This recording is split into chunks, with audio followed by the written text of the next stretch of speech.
Não existe um lugar melhor do que estarmos no centro da vontade de Deus. Não existe um lugar melhor do que estar nos átrios do Senhor, nosso Deus. Bendito seja o nome de Jesus. O nosso prazer, o nosso contentamento, a nossa alegria é estar na casa do Senhor, nosso Deus. Hebreus capítulo de número 11, e nós estaremos lendo o versículo de número 1. Quero lembrar as irmãs do Círculo de Oração que domingo próximo acontece a live com as irmãs do Círculo de Oração. Era para ser domingo passado, mas as irmãs vão estar realizando. E na quarta-feira é a quarta jovem, onde os jovens vão estar aqui também enaltecendo o magnífico nome do Senhor nosso Deus. E assim vamos fazendo, engrandecendo a Deus, porque a igreja é um organismo vivo. Hebreus capítulo de número 11, versículo 1 apenas, que diz assim: Ora, a fé é o firme fundamento das coisas que se esperam e a prova das coisas que se não veem. Mais uma vez. Ora, a fé é o firme fundamento das coisas que se esperam e a prova das coisas que se não veem. Amém e amém. Podei-vos assentar, queridos. Meus amados irmãos, nós observamos o escritor aos Hebreus falando sobre a fé como alicerce, a fé como estrutura. E nós compreendemos que existe a fé natural, a fé em que o homem passa a acreditar em Deus, porque desde os seus primeiros passos, na sua curiosidade, ele pergunta para o papai e para a mamãe quem fez os céus, quem fez a terra, quem criou a natureza, e logo vem a resposta: foi Deus. E esta criança agora, de forma natural, ela passa a acreditar que existe um Deus, que existe um Criador de todas as coisas. Existe também a fé salvífica, a fé onde o homem reconhece o verdadeiro sacrifício de Cristo na cruz do Calvário, onde verdadeiramente este homem, esta mulher, entende o porquê da morte de Cristo e valoriza pela fé o sacrifício vicário. Nós chamamos esta fé de fé salvífica ou fé para a salvação. Mas o escritor aos Hebreus, ele está fazendo menção da fé sobrenatural. É óbvio que esta fé, ela passa a existir na vida do cristão após este aceitar a Jesus como Salvador. Ela passa a existir na vida do homem, na vida da mulher, quando este reconhece a Cristo como Salvador único e suficiente da sua alma. Ele passa a acreditar de forma sobrenatural, não de forma superficial, no Deus, no Jesus que ele conheceu. Esta fé sobrenatural é aquela fé que Jesus disse: olha, se tiveres fé do tamanho de um grão de mostarda, você vai dizer a este monte: monte, precipita-te no mar, e ele vai fazer. É esta fé que Jesus está referindo, a fé sobrenatural, ou melhor dizendo, é esta fé que o escritor aos Hebreus está falando, onde ele diz que a fé é o firme fundamento das coisas que se esperam e a prova das coisas que se não veem. Esta expressão leva-nos a compreender que esta fé, ela não precisa de uma luzinha no fundo do túnel para acreditarmos que vai acontecer. Não. Esta fé, ela contraria, ela contradiz por completo o que é lógico. E nós observamos isto em alguns episódios bíblicos. Mateus, no capítulo de número 9, nós encontramos o exemplo de uma mulher que foi tomada por esta fé sobrenatural. É interessante nós compreendermos que ela teve conhecimento de Jesus. Ela teve conhecimento de quem verdadeiramente era Jesus. E ela sai ao encontro do Senhor. Trata-se de uma mulher que há 12 anos padecia de uma hemorragia, padecia de um fluxo de sangue. E a Bíblia é taxativa em dizer que ela já havia buscado recurso, ou seja, era uma mulher que tinha uma finança estruturada. Ela já havia gastado com a medicina da época. No entanto, todos os seus esforços foram em vão. Até que esta ouve falar de Jesus. Ela é tomada por uma fé sobrenatural. Uma mulher na condição dela, com 12 anos, com um fluxo de sangue, uma hemorragia, já estava debilitada. Outra coisa a se observar é que tratava-se de uma mulher que para os judeus era uma mulher imunda. Ela não podia estar junto de outras pessoas.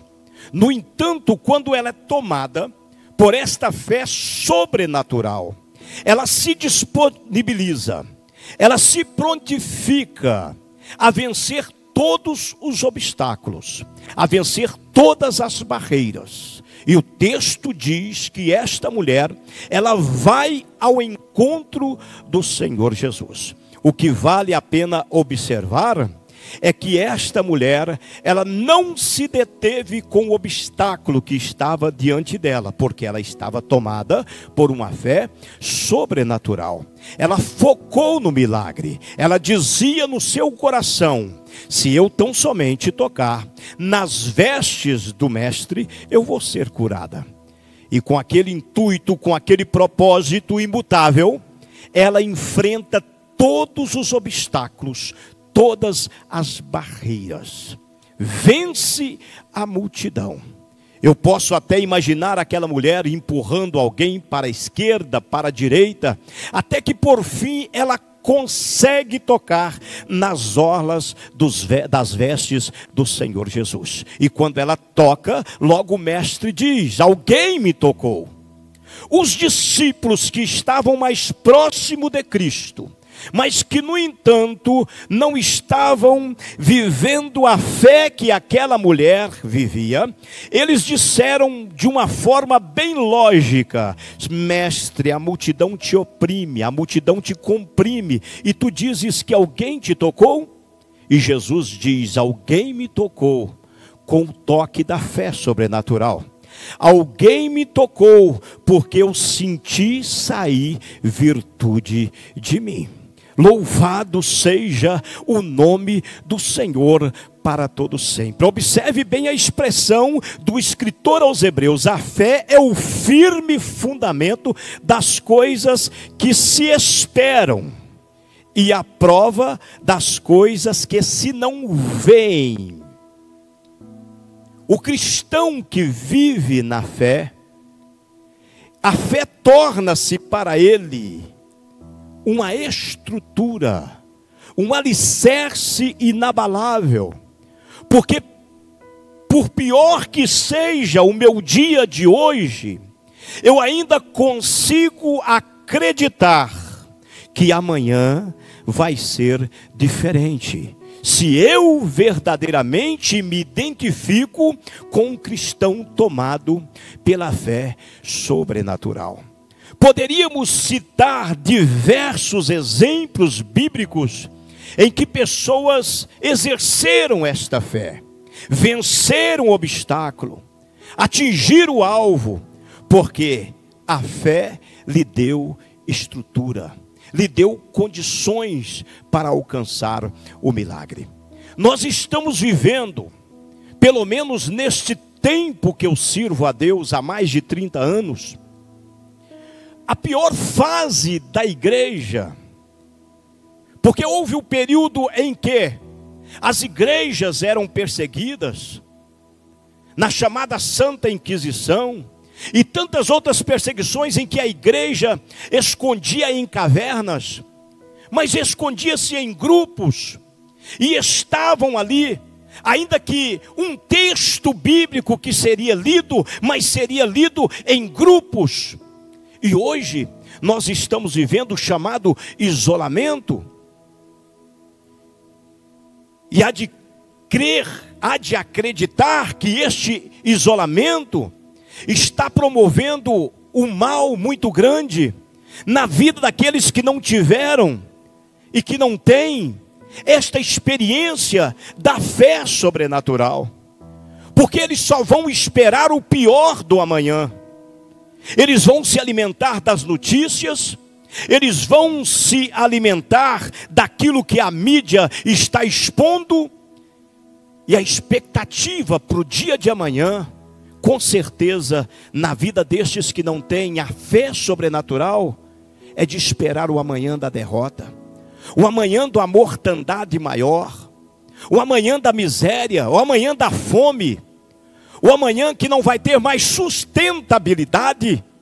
Mas entenda uma coisa, eu falo isso no poder do nome de Jesus.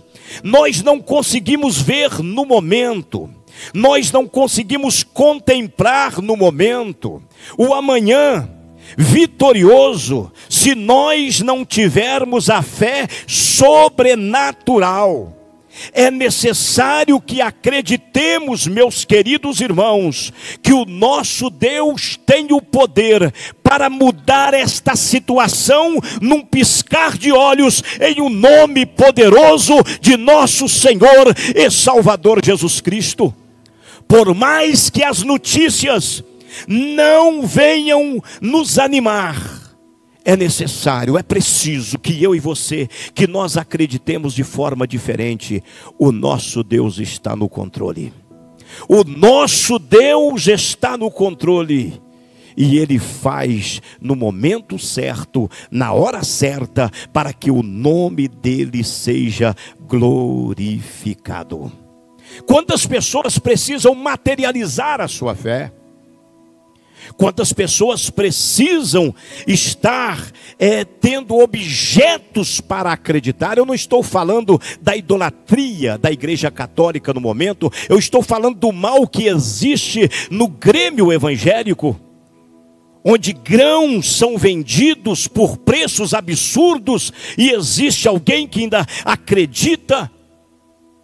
Quantas pessoas precisam materializar a sua fé? É necessário que coloque um copo de água sobre uma televisão para receber e depois beber aquilo. Tem que materializar a sua fé para obter vitória. Fé não é isto.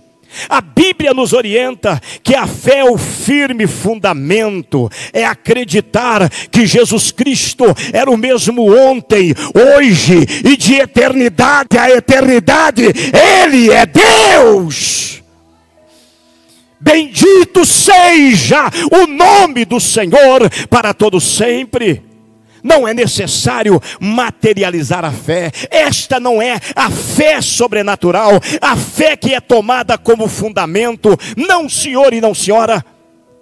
A fé que é tomada como fundamento, ela é muito íntima, ela está ligada à nossa alma, ela surpreende as pessoas que estão ao nosso redor, porque enquanto estão esperando o extermínio, nós estamos aguardando a vitória, e ela vem pelo poder do nome de Jesus. Ora, a fé é o firme fundamento. Ouça o que eu vou dizer.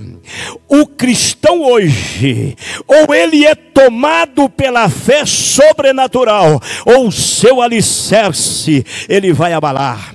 O fundamento, o alicerce para suportarmos as provas atuais, diz respeito à nossa fé naquele que nos vocacionou, naquele que nos chamou, naquele que nos tirou do Egito, não para padecermos no deserto, mas daquele que nos tirou do Egito para suprir as nossas necessidades no deserto. E te digo mais, o Deus que mandou o maná é o Deus que está falando através desta palavra. Ele vai continuar cuidando da igreja, Ele vai continuar cuidando do seu povo, uma vez que eu e você, que nós estejamos estruturados na fé sobrenatural. Acredite nisto, creia nesta palavra, espere o amanhã da vitória. Não vai na onda do pessimista, não vai na onda daquilo que a mídia apresenta, vai na fé que Deus gerou no teu coração. Ele está no controle e Ele está prestes a dizer: chega, para. Ele está prestes a dizer: a minha igreja vai voltar a congregar novamente. Eu acredito desta forma, eu acredito desta maneira. Ele está prestes a dizer: as portas das igrejas vão se abrir novamente, porque a porta da minha igreja, no sentido espiritual, as portas do inferno não prevalecem contra ela. Bendito seja o nome de Jesus para todo sempre. Creia no amanhã da vitória, acredite no amanhã da vitória, porque o mundo está desacreditado, mas eu e você, nós que servimos ao Cristo vivo, ao Cristo ressurreto, nós acreditamos sim, que amanhã pertence ao nosso Deus, e o amanhã será o amanhã da vitória. O choro pode durar uma noite, mas a alegria vem ao amanhecer. Que Deus em Cristo continue abençoando a todos, no nome de Jesus. Vamos orar neste momento. Eu quero orar por você, quero orar pela sua família, pelo seu lar. Para você, meu irmão, que está se sentindo debilitado, eu quero orar por você. E graças ao nosso Deus, ao nosso bom Deus, pelo que nós estamos na nossa frágil assistência aos nossos irmãos, o que nós estamos colhendo são esperanças. O que nós estamos colhendo através dos irmãos são atitudes de fé. Os irmãos estão firmes, os irmãos estão aguardando o agir de Deus, os irmãos estão na vontade tremenda de vir para a igreja. Isto é muito maravilhoso.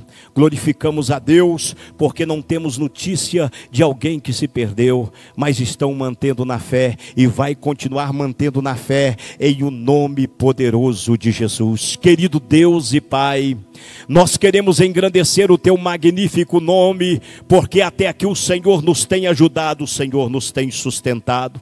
E vivemos um período, Pai, de isolamento, de distanciamento social. Senhor, Tu sabes o quanto a Tua igreja sente falta, mas todavia, acreditando que estamos no centro da Sua vontade e que nada acontece se não for do Teu querer, acreditamos que a Tua igreja está experimentando agora um novo avivamento, um novo despertamento. E eu quero que o Senhor Espírito Santo enche este Teu servo, esta Tua serva, aí na casa deles agora, onde quer que este irmão se encontre, que possa sentir agora a unção de Deus sobre a sua vida, o poder de Deus sobre a sua vida, o renovo de Deus sobre a sua vida, em nome de Jesus. E acredite piamente, o amanhã está nas mãos de Deus, e para a igreja é o amanhã da vitória. Que Deus abençoe a todos no nome de Jesus. Que o amor de Deus, a graça de nosso Senhor Jesus Cristo e a comunhão com o Espírito Santo seja com todo o povo de Deus, hoje e sempre. Todos digam amém.